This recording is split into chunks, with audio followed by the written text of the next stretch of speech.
Hello दोस्तों, कैसे हैं आप सब। उम्मीद करते हैं अच्छे होंगे। आज हम लोग शुरू करने वाले हैं बायोकेमिस्ट्री यूनिट 1।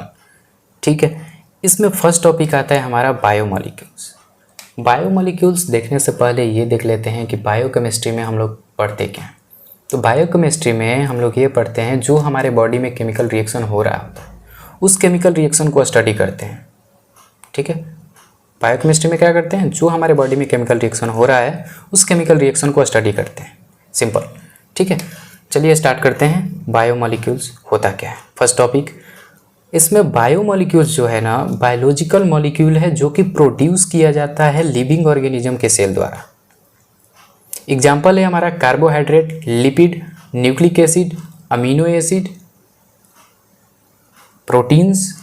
ठीक है, इन सब ये जो हमने आपको नाम बताया कार्बोहाइड्रेट, प्रोटीन, लिपिड, इन सारे कॉम्प्लेक्स मॉलिक्यूल से ही हमारे सारे लिविंग सिस्टम बने होते हैं जिसे हम लोग बायोमॉलिक्यूल्स कहते हैं।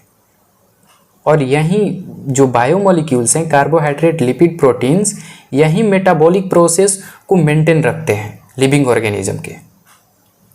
ठीक है, अब देख लेते हैं। ये सारा चीज़ वहीं आपको नोट्स में मिल जाएगा। ये लिखा हुआ है कि biomolecules are biological molecule produce by the cell of the living organism. Biomolecules involve in the maintenance and metabolic process of living organism. Example आपका रहा गया कि carbohydrate, lipid, nucleic acid, protein. तो आपको फर्दर आपको नोट्स में आगे मिलेगा। ठीक है, इसलिए यहाँ पर नहीं लिखा गया। There are 4 major class of biomolecules. Biomolecules को 4 मेजर क्लास में डिवाइड किया गया है। Carbohydrate, lipid, nucleic acid, protein. Protein जो कि बना हुआ है अमीनो एसिड से। ठीक है, फर्स्ट देख लेते हैं कि कार्बोहाइड्रेट होता है क्या है। आज हम लोग केवल कार्बोहाइड्रेट देखेंगे। कार्बोहाइड्रेट का classifications, monosaccharide, disaccharide, polysaccharide, oligosaccharide, जितने हैं सारे हम लोग इसमें कवर करने वाले हैं। जो कि इससे 2 मार्क्स के ही अधिकतर क्वेश्चन आते हैं। और नेक्स्ट क्लास में हम लोग लिपिड के बारे में देखेंगे जो कि बहुत इंपॉर्टेंट है। इससे आपको 7 मार्क्स के भी क्वेश्चन आ सकते हैं, 10 मार्क्स के भी क्वेश्चन आ जाते हैं कभी कभी।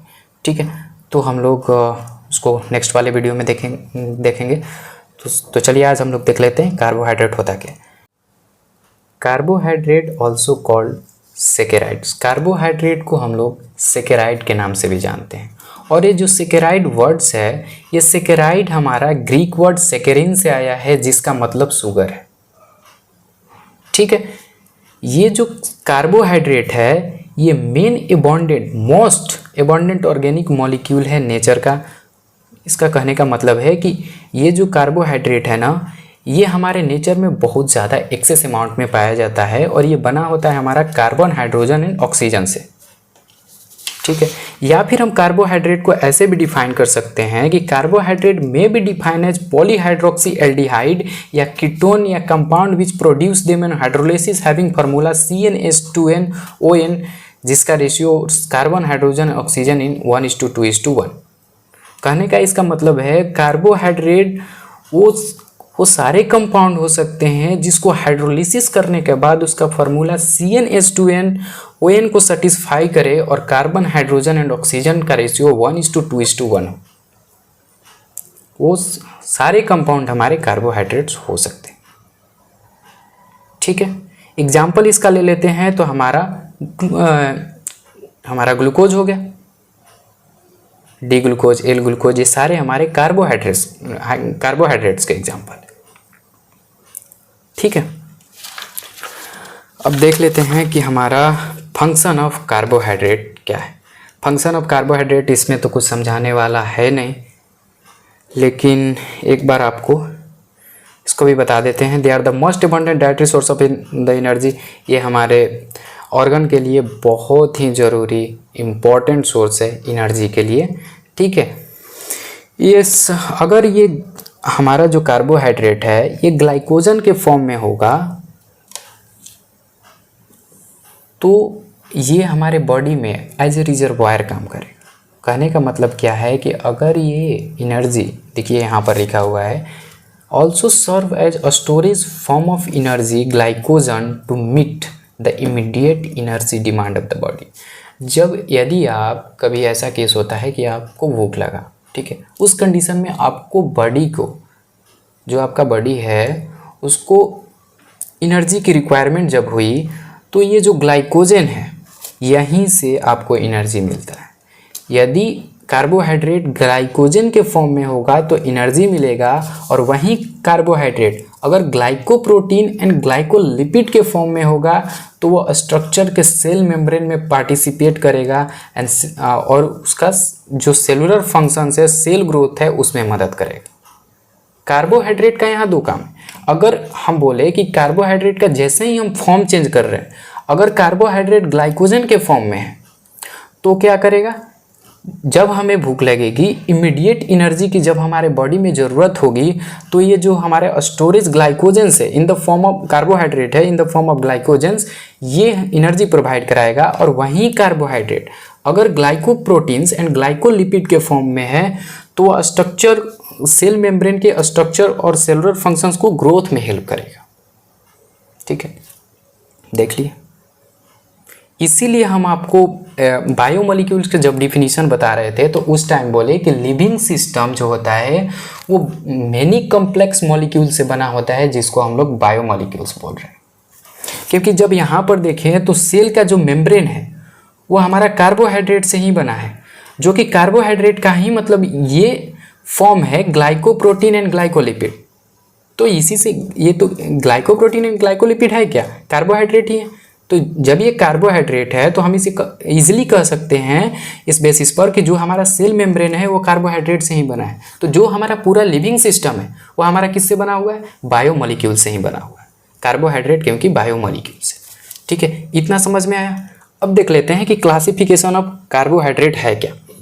एक मिनट, क्लासिफिकेशन ऑफ कार्बोहाइड्रेट है क्या। Depending upon the number of monomeric unit, ये कार्बोहाइड्रेट को हम इस बेसिस पर क्लासिफाई करेंगे कि उस हमारे मॉलिक्यूलर जो स्ट्रक्चर है उस हमारे मॉलिक्यूल्स में कितने हमारे मोनोमेरिक यूनिट है प्रेजेंट है।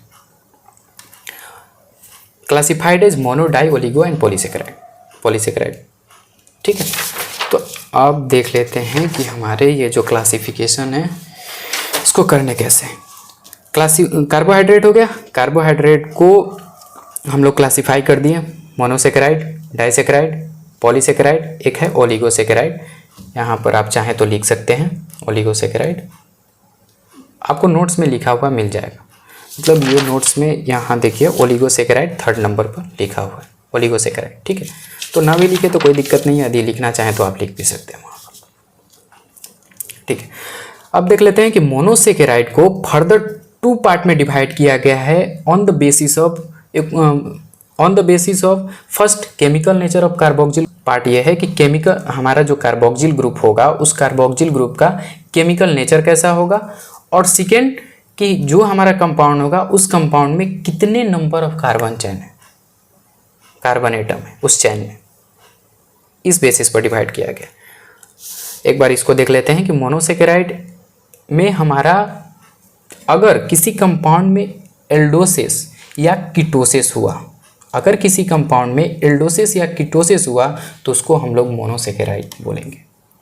मोनोसेकेराइड में हमारा कौन कौन से कंपाउंड आएंगे, जो ट्राइओसिस होंगे, टेट्रोसिस होंगे, पेंटोसिस होंगे, हेक्सोसिस होंगे। ये ट्राइओसिस, टेट्रोसिस, पेंटोसिस, हेक्सोसिस ये है क्या, वैसे कंपाउंड जिसमें अगर 3 कार्बन एटम प्रेजेंट हैं और उसके साथ एल्डिहाइड ग्रुप लगा हो तो हमारा ट्राइओसिस होगा। अगर कोई कंपाउंड है उसमें 4 कार्बन एटम है और उसी कंपाउंड में हमारा एल्डिहाइड ग्रुप लगा हो तो टेट्रोसिस बोलेंगे। वैसे ही अगर 5 कार्बन एटम हो और हमारा एल्डिहाइड लगा हो तो पेंटोसिस बोलेंगे। ठीक है, फर्दर वहीं अगर 6 है तो हेक्सोसिस बोलेंगे। ठीक है, कीटोस के फॉर्म में वही है, बस इसमें एल्डिहाइड लग रहा था, यहाँ पर ketone group C double bond O group लग जाएगा। ठीक है, तो हम उसको ट्राइओसिस, टेट्रोसिस, पेंटोसिस, हेक्सोसिस। आगे एग्जाम्पल देखेंगे, इजीली क्लियर हो जाएगा हम लोग। इसके बाद आता है डाइसेकेराइड। डाइसेकेराइड को 2 पार्ट में डिवाइड किया गया, रिड्यूसिंग, नॉन रिड्यूसिंग। रिड्यूसिंग का एग्जाम्पल है हमारा माल्टोसिस, कहने का मतलब माल्टोज, लैक्टोज, आइसोमरेज, सुक्रोज, ये हमारा नॉन रिड्यूसिंग है। पॉलीसेकेराइड में हम लोगों का दो फर्दर सब डिवाइड किया गया है, होमोपॉलीसेकेराइड और हेट्रोपॉलीसेकेराइड। होमोपॉलीसेकेराइड के एग्जाम्पल है हम लोगों का स्टार्च, ग्लाइकोजन, सेलुलोज, हिपेरिन। एक मिनट,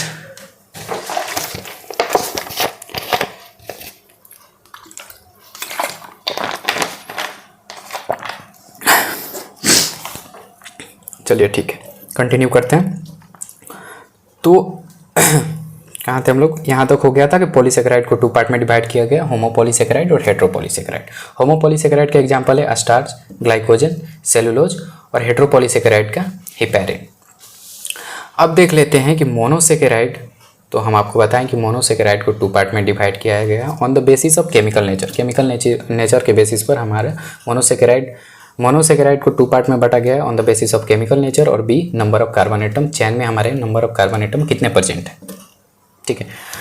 अब आता है फर्स्ट कि according to chemical nature of the carboxyl group. वहीं जो हमारे 2 ग्रुप थे इसको हम लोग डिस्कस कर लेते हैं। According to chemical nature of the carboxyl group, monosaccharide are further subdivided into the aldoses और कीटोसिस। ये जो हमारे according to chemical nature of carboxyl group है, इनको फर्दर सब डिवाइडेड कर दिया गया है एल्डोसिस और कीटोसिस में। एल्डोसिस में क्या है हमारे? एल्डोसिस किसको बोलेंगे? A sugar is known as aldose when it has an aldehyde CHO group at carbon 1। अगर बोले किसी भी कंपाउंड का, इसका कहने का मतलब क्या है? अगर कोई कंपाउंड है, उस कंपाउंड का जो फर्स्ट पोजीशन है वो CHO ग्रुप है, तो हमारा एल्डिहाइड होगा। मैंने क्या कहा कि अगर किसी कंपाउंड का, ये हमारा कंपाउंड है डी ग्लूकोज का, अगर हमारा फर्स्ट कंपाउंड जो कार्बन चेन है, इसमें अगर फर्स्ट कंपाउंड हमारा CHO ग्रुप होगा, CHO ग्रुप को हम क्या बोलते हैं? एल्डिहाइड ग्रुप बोलते हैं। तो अगर CHO ग्रुप होगा तो उसको हम क्या बोलेंगे? एल्डोसिस बोलेंगे, ठीक है। आप इसको जितना बार बोलिएगा, जितने बार आप प्रैक्टिस कीजिएगा, बायोकेमिस्ट्री आपको उतना ही ईजी लगने लगेगा, ठीक है। और आप यदि बायोकेमिस्ट्री में स्ट्रक्चर बनाते हो तो ही नंबर मिलता है, बिना स्ट्रक्चर का नंबर नहीं मिलता, ठीक है। तो आप ट्राई करो। स्ट्रक्चर कुछ नहीं है, स्ट्रक्चर बहुत सिंपल है। आपको मुश्किल से 4 से 5 साइकिल याद करने हैं, और ये सब जो हम आपको जो अपने नोट्स में स्ट्रक्चर बनाए हैं उसको मैंडेटरी याद करने हैं। यार इसमें है क्या? ग्लूकोज में 6 कार्बन आपको बनाने हैं, और फर्स्ट पोजीशन पर जो हमारा, हम बोले कि ये हमारा एल्डिहाइड ग्रुप होना चाहिए, तो CHO आप लगा दिए कि फर्स्ट पोजीशन हमारा CHO होना चाहिए। इससे आपका एल्डोसिस, ये सारे भी कंसेप्ट क्लियर हो जाएंगे कि कितने कार्बन में, जैसे हम आगे ये देखें ना, ट्राइओसिस, टेट्रोसिस, पेंटोसिस, हेक्सोसिस। तो आपसे कोई पूछे कि ट्राइओसिस का एग्जांपल क्या है, तो ट्राइओसिस का आपका फट से दिमाग में क्लिक करेगा कि हाँ, ग्लिसरॉल्डिहाइड जो है, ग्लिसरॉल्डिहाइड में 3 कार्बन है, तो ट्राइओसिस हो जाएगा। और इसमें जो फर्स्ट जो कंपाउंड लगा हुआ है वो हमारा एल्डिहाइड ग्रुप लगा हुआ है। सॉरी, कंपाउंड बोल दिया हम। एल्डिहाइड ग्रुप जो फर्स्ट है वो हमारा एल्डिहाइड ग्रुप है, सो ये हमारा एल्डोसिस हो जाएगा। किसी भी तरह की दिक्कत यहाँ तक हमको तो नहीं लगा। यदि आपको कहीं प्रॉब्लम आ रही हो वीडियो में तो आप मुझे कमेंट में लिख सकते हैं, मैं उसके नेक्स्ट वीडियो में मैं उसका सलूशन ज़रूर आपको दे दूँगा, ठीक है। अब आगे देख लेते हैं कि ये हो गया हमारा एग्जाम्पल था ग्लूकोज का, ग्लिसरॉल्डिहाइड का, डी इरिथ्रोस का। अब बात आएगा कि डी ग्लूकोज क्या है सर। तो डी ग्लूकोज, यदि मैं आपको समझाता हूँ, एक मिनट देखिए, ये आपका ग्लूकोज का स्ट्रक्चर है, 6 कार्बन हो गए, CH2OH, ठीक है। यहाँ पर CHO ग्रुप लगा दिए। आपको क्या करना है, मैं आपको लर्न करने का तरीका बता रहा हूँ। CH2OH लिख दीजिए, यहाँ पर एल्डिहाइड ग्रुप लगा दिए। अब क्या बचा आपके पास? इतने कार्बन बचे। अगर आपको डी ग्लूकोज बनाना है तो OH ग्रुप यहाँ पर लिखिए, फिर OH ग्रुप लिखिए। क्यों लिखना है हम बताएंगे, हम बता रहे हैं आपको, ठीक है। इसके बाद H इधर हो गया, H इधर हो गया, HOH अपोजिट कर दीजिए, OH H, ठीक है। ये इसका नाम क्या हो गया? डी ग्लूकोज, ठीक है। डी ग्लूकोज ही क्यों बोल रहे हैं? यदि किसी भी कंपाउंड में 2 hydroxy group, 2 OH group right hand side है तो उसको हम क्या बोलेंगे? डी ग्रुप, डी ग्लूकोज बोलेंगे। इसको आपको याद कैसे रखना है, तो एक बात ध्यान दीजिए। और एक फॉर्म आता है एल ग्रुप, दोनों को कैसे याद करना है साथ ही बता देंगे। अगर किसी कंपाउंड में, ये आपका कार्बन हो गया 6, ठीक है, ये CH2 OH ग्रुप हो गया, अगर UOH है, OH है, CHO ग्रुप हो गया। अब आप लोग समझ गए हैं कि मैं कहना क्या चाहता हूँ। अगर ये ग्रुप देखिए लेफ्ट हैंड साइड में 2OH है तो हम इसको क्या बोलेंगे, एल ग्लूकोज बोलेंगे, ठीक है, एल ग्लूकोज बोलेंगे। याद कैसे रखना है, कन्फ्यूजन ना हो इसलिए बता रहा हूँ। ये देखिए डी आपको बनाने में आप राइट से लेफ्ट की ओर आ रहे हो और ज़्यादा समय आप राइट की ओर ही जा रहे हो कि नहीं, तो हम क्या बोलेंगे, डी ग्लूकोज बना रहे हैं जी। और अगर हाइड्रोक्सी ग्रुप लेफ्ट की ओर है तो आप देखो लेफ्ट से राइट की ओर जा रहे हो, एल जब बना रहे हो, तो आप यदि लेफ्ट से राइट की ओर जा रहे हो तो क्या करोगे, एल ग्लूकोज लिखते हुए। ये कुछ तरीके हैं, ये कोई कंसेप्ट नहीं है, ठीक है, याद करने के लिए। यदि कभी कन्फ्यूजन हो तो इसे आप देख सकते हो कि जो डी होता है वो राइट हैंड साइड में होता है और जो लेफ्ट एल बनाते हैं वो लेफ्ट से राइट की ओर आते हैं, इसलिए ये एल ग्लूकोज, ये डी ग्लूकोज, ठीक है। इसमें आप डिफरेंस मतलब एक आप भूलोगे, कभी कन्फ्यूजन होगा तो इसे रिलेट कर सकते हैं, ठीक है। अब देख लेते हैं हम लोगों को, ये हो गया कीटोसिस।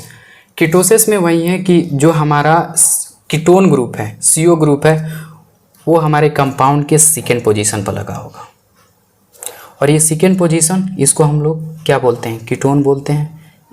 इधर से भी एक कंपाउंड लगा है, इधर से भी एक कंपाउंड लगा है और बीच में C डबल बॉन्ड O है, इसको कीटोन बोलेंगे। जब जिस कंपाउंड में भी C डबल बॉन्ड O कुछ ऐसा आपको दिखाई दे और दोनों और कुछ और दिखाई दे तो समझ लेना कि आप वो कीटोन ग्रुप ही है और ऐसा इसी को हम लोग कीटोसिस बोलेंगे। Sugar is known as ketoses when it has ketone CO group at the position of carbon 2, ठीक है, हो गया। अब इसका एग्जांपल है डाईहाइड्रोक्सी एसीटोन। उसमें क्या देखे थे हम, इसमें हम देखे थे ग्लिसरॉल्डिहाइड। इसका एग्जांपल क्या देखे थे, एल्डोसिस का ग्लिसरॉल्डिहाइड। और इसका हम लोग एग्जांपल क्या देख लिए, डाईहाइड्रोक्सी एसीटोन। आपसे कोई पूछे कि एल्डोसिस का, हमें आप एग्जांपल एक बता दीजिए और कीटोसिस का भी एक एग्जांपल बता दीजिए, जो कि हमारा क्या होता है, अब तक आप पढ़ लिए हो यार, ट्रायोसिस। जो ट्रायोसिस होगा उसका एग्जांपल बता दिए तो ग्लिसरॉल्डिहाइड और डाईहाइड्रोक्सी एसीटोन, ठीक है। ये सब एग्जांपल हैं जो कि याद रखिएगा। और फ्रुक्टोज में वही 5 कार्बन होंगे, C डबल बॉन्ड O यहाँ होगा, ठीक है। ये सब आप याद कर लीजिएगा, स्ट्रक्चर एक बार ध्यान से देख लीजिएगा, याद हो जाएंगे आपको, ठीक है। इसमें कोई प्रॉब्लम वाली बात नहीं है। और सेकंड इसमें सेकंड क्या देखेंगे कि कितना हमारा कार्बन एटम है हमारे चैन में, ठीक है। जो हमारे मॉलिक्यूल्स का चैन है उसमें कितने हमारे कार्बन एटम लगे हुए हैं। मोनोसेकेराइड में हम लोग देखे थे सेकेंड पार्ट, तो इसका देख लेते हैं कि तो इसमें अगर 3 कार्बन होगा तो वहीं ट्रायोसिस, टेट्रोसिस, पेंटोसिस, सेम चीज़ है, ठीक है। अगर ट्रायोसिस, टेट्रोसिस, पेंटोसिस 3 कार्बन है, टेट्रोसिस मतलब मीन्स 4 कार्बन है, पेंटोसिस मीन्स 5 कार्बन है। इसमें यार समझाने की अब कोई तो ज़रूरत है नहीं, मुझे नहीं लगता है, आप लोग इसे देख लिए होंगे, ठीक है। टाइम बर्बाद होता है यार, यदि हम आपको फिर से वही बात बताएं, रिपीट करें तो ज़्यादा टाइम आप ही लोग का कंज्यूम होगा, ठीक है। तो आगे बढ़ते हैं। डाईसेकेराइड में क्या होता है, वीडियो रिकॉर्ड करते टाइम कहीं कहीं लैगिंग भी आ रही है, इसलिए थोड़ी सी समस्या हो रहा है, ठीक है। तो उसके लिए सॉरी। अपना जो सिलेबस है उसको कंटिन्यू करते हैं। इसमें हम लोग फिर से एक बार देख लेते हैं कि डाईसेकेराइड होता क्या है। डाईसेकेराइड जो है वो, यदि 2 मोनोसेकेराइड जब आपस में लिंक करते हैं बाय ग्लाइकोसाइडिक बॉन्ड, चाहे वो जो कंपाउंड होंगे सिमिलर हो या डिसिमिलर हो, इससे कोई फ़र्क नहीं पड़ता। यदि यह भी मान लो कि हमारा डाईहाइड्रोक्सी एसीटोन और डी फ्रुक्टोज ये हमारे दोनों सिमिलर ग्रुप नहीं हैं, यदि इस दोनों ग्रुप के बीच में ग्लाइकोसाइडिक बॉन्ड के थ्रू लिंकेज होगा तो उसको हम लोग डाईसेकेराइड बोलेंगे। बस 2 होने चाहिए, या तो सिमिलर हो या डिसिमिलर हो, उससे कोई मतलब नहीं है, बस 2 ही होने चाहिए। 3 कंपाउंड नहीं होने चाहिए, 2 कंपाउंड होने चाहिए, ठीक है। अब आता है हमारा, इसका एग्जांपल देख लेते हैं। एग्जांपल हमारा है माल्टोज, लैक्टोज एंड सुक्रोज। यहाँ पर थोड़ा सा आपको मैं माल्टोज के बारे में समझा देता हूँ कि ये कैसे हमारा इसका स्ट्रक्चर होगा, ठीक है।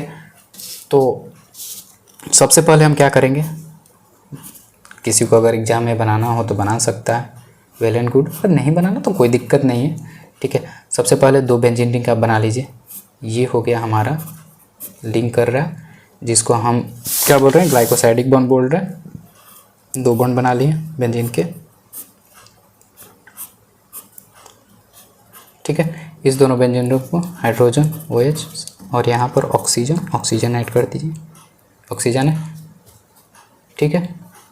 यहाँ पर CH2OH, यहाँ पर भी OH होगा, यहाँ OH, यहाँ हाइड्रोजन, यहाँ OH, ये हो गया हमारा, यहाँ OH होगा, यहाँ हाइड्रोजन, यहाँ फिर से OH होगा हमारा, OH, CH2OH, ठीक है। ये कुछ हमारा स्ट्रक्चर होगा।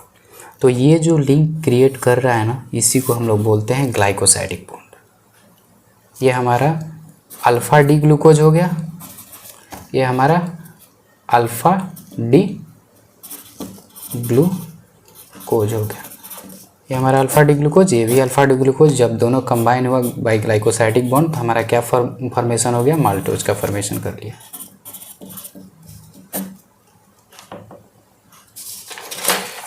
ठीक है, क्लियर है।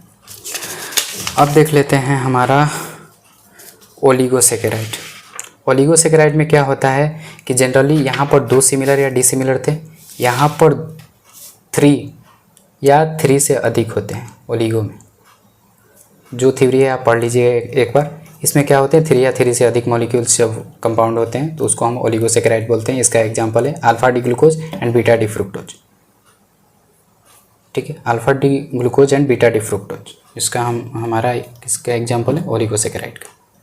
वहीं वैसा ही स्ट्रक्चर होगा, जो आपको ये स्ट्रक्चर बना के देखे वैसे ही स्ट्रक्चर होगा। Alpha D glucose and beta D fructose का स्ट्रक्चर लिखिए और वहाँ पर बनाइए सेम टू सेम यही ग्लाइकोसाइडिक बॉन्ड, ठीक है। उतना टाइम है नहीं और सेमेस्टर में आपको उतना लेंदी में जाना भी नहीं है, ठीक है, कि नहीं तो आपको टाइम कम बचेगा। और आपका क्वेश्चन जो आ रहा है, ये सब 2 मार्क्स में क्वेश्चन आते हैं यार, इतना टेंशन नहीं लेना है। अगर आपको ओलिगोसेकेराइड आए तो नॉर्मल आप डिफिनीशन लिख दीजिए कि oligosaccharide are carbohydrate build by the linkage of more than 2 generally 3 to 10 monosaccharide unit by glycosidic bond, उसको हम ओलिगोसेकेराइड बोलते हैं। एग्जाम्पल एक डाल दीजिए, alpha D glucose and alpha D fructose, हमारा सुक्रोज हो गया, और ठीक है, हो गया हमारा। अब आता है हमारा कार्बोहाइड्रेट। कार्बोहाइड्रेट में सॉरी, ये तो हम देख ही लिए थे यार। अब इसमें है हमारा पॉलीसेकेराइड। कार्बोहाइड्रेट में हम लोग मोनोसेकेराइड देख लिए, मोनोसेकेराइड में एल्डोसिस देख लिए, केटोसिस देख लिए, डाइसेकेराइड देख लिए हम लोग, और पॉलीसेकेराइड में हम लोग होमोपॉलीसेकेराइड और हेट्रोपॉलीसेकेराइड देख लेते हैं। फटाफट देख लेते हैं, ठीक है। पॉलीसेकेराइड मतलब कि यहाँ पर नंबर ऑफ मोनोसेकेराइड जो होगा वो 10 होगा। पॉलीसेकेराइड मतलब पॉली मतलब क्या होगा, पॉलीमर का एक चैन, पॉलीमर का ग्रुप होगा, तो मोर देन 10 से अधिक होगा। यदि किसी कंपाउंड में 10 से ज़्यादा मोनोसेकेराइड ग्रुप लगा है तो उसको हम क्या बोलेंगे, पॉलीसेकेराइड बोलेंगे। ये जो है स्प्रिंगली सोल्यूबल होता है कोल्ड वाटर में, but form A colloidal soluble in hot water. ये सब आप पढ़ लीजिएगा, इसमें कुछ है नहीं। और इस पॉलीसेकेराइड को फर्दर 2 क्लास में डिवाइड किया गया है, 2 ग्रुप में, होमोपॉलीसेकेराइड और हेट्रोपॉलीसेकेराइड। होमोपॉलीसेकेराइड में क्या होता है कि ये वो पॉलीमर होते हैं जिसमें आइडेंटिकल मोनोसेकेराइड यूनिट होते हैं, ठीक है। आइडेंटिकल मोनोसेकेराइड यूनिट होंगे तो हमारे होमोपॉलीसेकेराइड होंगे। एग्जाम्पल है इसका स्टार्च, ग्लाइकोजन, सेलुलोज, ये सब हमारे पॉलीमर हैं ग्लूकोज के। और एक है इनुलिन जो कि पॉलीमर है फ्रुक्टोज का। अब थोड़ा थोड़ा देख लेते हैं कि स्टार्च होता है क्या है, ग्लाइकोजन क्या होता है, इनुलिन क्या होता है। स्टार्च जो है इसको हम प्लांट रिजर्वायर भी बोलते हैं, ठीक है। स्टार्च स्ट्रक्चरली कंसिस्ट, जो ये स्टार्च है ये 2 स्ट्रक्चर से बना हुआ है, 2 सब यूनिट से बना हुआ है, अल्फा एमाइलोज एंड एमाइलोपेक्टिन से, जो कि both alpha 14 as well as alpha 16 linkage के साथ कनेक्ट होता है, ठीक है। हमने ये देख लिया कि स्टार्च होता क्या है, 2 सब यूनिट से बना होता है, अल्फा एमाइलोज एमाइलोपेक्टिन। इसमें alpha 14 as well as alpha 16 linkage होता है। और ये जो स्टार्च है मेन सोर्स है कार्बोहाइड्रेट का ह्यूमन डाइट, जो ह्यूमन डाइट के लिए, ये पॉलीसेकेराइड एनिमल में ज़्यादा पाया जाता है, इसलिए इसको ये पॉलीसेकेराइड जो है, सॉरी, ये पॉलीसेकेराइड जो है एनिमल में पाया जाता है, इसलिए इसको कल एनिमल स्टार्च भी कहा जाता है। It is present in high concentration in liver. ये हम हाई कंसंट्रेशन लिवर में पाया जाता है, मसल्स में पाया जाता है, मसल ब्रेन में, और हाईली ब्रांच्ड होता है। जब पॉलीमर है तो हाईली ब्रांच तो होगा ही। ये सब आप पढ़ लीजिएगा, इसमें कुछ समझाने वाली बात है नहीं। सेलुलोज में ये जो सेलुलोज होता है component of plant cell wall का कंपोनेंट होता है, और इसे डाइजेस्ट ह्यूमन बीइंग द्वारा नहीं किया जा सकता है due to lack of cellulose enzyme. इसमें सेलुलोज एंजाइम बहुत ही कम होता है। अब देख लेते हैं कि इनुलिन क्या होता है, पॉलीमर ऑफ फ्रुक्टोज। इनुलिन हमारा पॉलीमर ऑफ फ्रुक्टोज होता है, जिसे हम लोग फ्रुक्टासेन बोलते हैं। ये हमारा गार्लिक ओनियन में पाया जाता है। Not utilize by human being, ये ह्यूमन बीइंग के द्वारा नहीं यूटिलाइज किया जाता है। Clinically use for determination of, यहाँ पर GFR होगा, नॉट GPR, ठीक है, यहाँ पर GFR होगा, ठीक है। ग्लोमेरुलर फिल्ट्रेशन रेट और हेट्रोपॉलीसेकेराइड जो हम when the polysaccharide are compose of different type of the sugar या देयर डेरिवेटिव, जब ये वो पॉलीसेकेराइड है जब दो या दो से अधिक, जब डिफरेंट टाइप के शुगर और उसके डेरिवेटिव आपस में मिलते हैं तो हमारे हेट्रोपॉलीसेकेराइड का फॉर्मेशन करते हैं। They present in connective tissue, ये हमारे कनेक्टिव टिश्यू में पाए जाते हैं, cartilage, tendon, skin, blood vessels, bones etcetera, ठीक है। तो आज के लिए बस इतना ही। यदि आपको ये वीडियो समझ में आया है तो एक लाइक तो बनता है यार। यदि आपको इस वीडियो में कहीं भी प्रॉब्लम है या फिर समझ में न आए दोबारा देखने के बाद भी, तो टेंशन लेने की ज़रूरत नहीं है, आप हमें कमेंट कर दीजिएगा, फिर से हम लोग एक बार इसे देख लेंगे, ठीक है। लेकिन यार यदि मैं मेहनत कर रहा हूँ, इतना अपना एफर्ट 100% लगा रहा हूँ, तो यार आपको रिजल्ट लाने होंगे। मुझे इस सब्जेक्ट में यदि आप मेरे सब्सक्राइबर हो तो बैक नहीं चाहिए, ठीक है। मुझसे जो हेल्प हो सके मैं आपको करने के लिए तैयार हूँ, आप मुझे कमेंट करिए, ठीक है। मिलते हैं नेक्स्ट वीडियो में, तब तक के लिए have a good day, bye bye, thank you.